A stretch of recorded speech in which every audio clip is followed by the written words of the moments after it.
சேனலில் கீழே உள்ள சப்ஸ்கிரைப் பட்டனையும் பக்கத்தில் இருக்கிற பெல் ஐக்கானையும் ப்ரெஸ் பண்ணிக்கோங்க. அப்போ தான் நான் போடுற எல்லா வீடியோஸும் உங்களை வந்து சேரும்.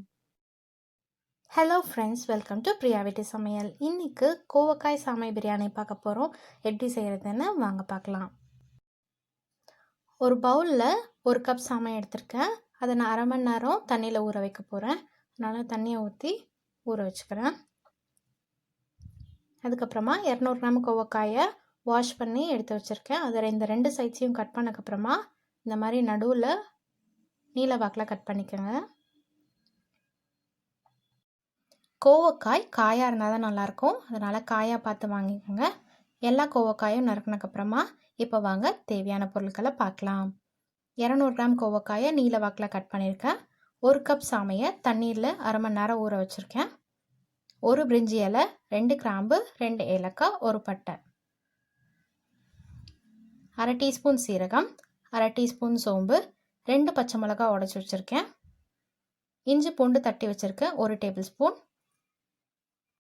1 வெங்காயம், 2 தக்காளி, கொத்தமல்லி தேவையான அளவு, அரை டீஸ்பூன் மஞ்சள் தூள், 1 டீஸ்பூன் மிளகாய் தூள், அரை டீஸ்பூன் பிரியாணி மசாலா, அரை டீஸ்பூன் கரம் மசாலா, தண்ணீர் தேவையான அளவு, உப்பு தேவையான அளவு.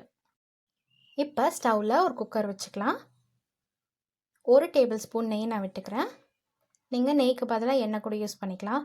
நெய் சூடானக்கப்புறமா நம்ம எடுத்து வச்சுருக்க ஹோல் கரம் மசாலா, பட்டை, லவங்கம், பிரிஞ்சி இலை, ஏலக்காய் இது எல்லாத்தையும் போட்டுக்கலாம்.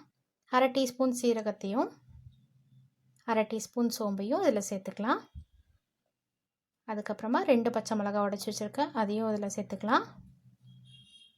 இஞ்சி பூண்டு தட்டி வச்சுருக்க 1 டேபிள் ஸ்பூன் அளவு இதில் சேர்த்தக்கப்புறமா இது நல்லா வதக்கிக்கோங்க.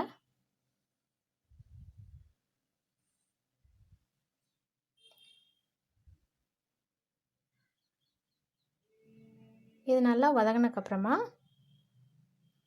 1 வெங்காயத்தை நீல வாக்கில் நறுக்கி வச்சுருக்கேன், அதையும் நான் இதில் சேர்த்துக்கிறேன். வெங்காயம் நல்லா பொன்னிறம் வரைக்கும் வதக்குங்க.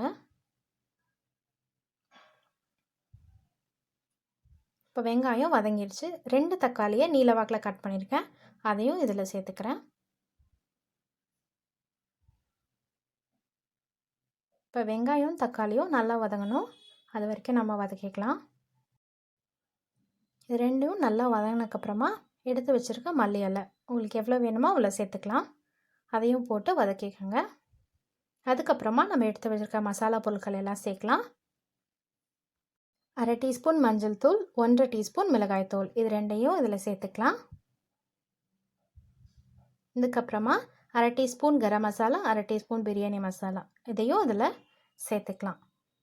சேர்த்துக்கப்புறமா இது எல்லாத்தையும் நல்லா வதக்கிக்கோங்க. மசாலா கரியாமல் இருக்க கொஞ்சமாக தண்ணி விட்டு நம்ம வதக்கிக்கலாம்.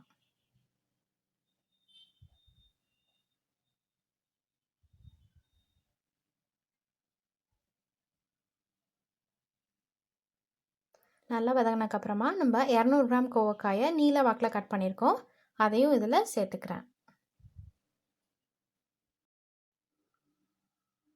எல்லா மசாலாவும் கோவக்காயில் படுற மாதிரி வதக்கிக்கோங்க. இப்போ இதில் 1 கப் சாமையை நான் அரை மணி நேரம் தண்ணீரில் ஊற வச்சு களைஞ்சி வச்சுருக்கேன், அதை சேர்த்து வதக்கிக்கலாம். சாமையை இதில் வதக்கினக்கப்புறமா நம்ம 1 கப் சாமைக்கு 2 கப் தண்ணி சரியாக இருக்கும், அதை நம்ம இதில் சேர்த்துக்கலாம். நான் இப்போ 2 கப் தண்ணி சேர்த்துக்கிறேன். அதுக்கப்புறமா உப்பு தேவையான அளவு நீங்கள் சேர்த்துக்கலாம். இதெல்லாம் வதங்கினக்கப்புறமா நம்ம குக்கரோட லிட்டை க்ளோஸ் பண்ணிவிட்டு 3 விசில் வர்ற வரைக்கும் வெயிட் பண்ணோம். இப்போது 3 விசில் வந்துடுச்சு. ப்ரெஷர் எல்லாம் ரிலீஸ் ஆனதுக்கப்புறமா நம்ம ஓப்பன் பண்ணி பார்க்கலாம். சுவையான சத்தான கோவக்காய் பிரியாணி தயார். இதை ஒரு பிளேட்டில் சர்வ் பண்ணிடலாம். தேங்க்யூ ஃபார் வாட்சிங்.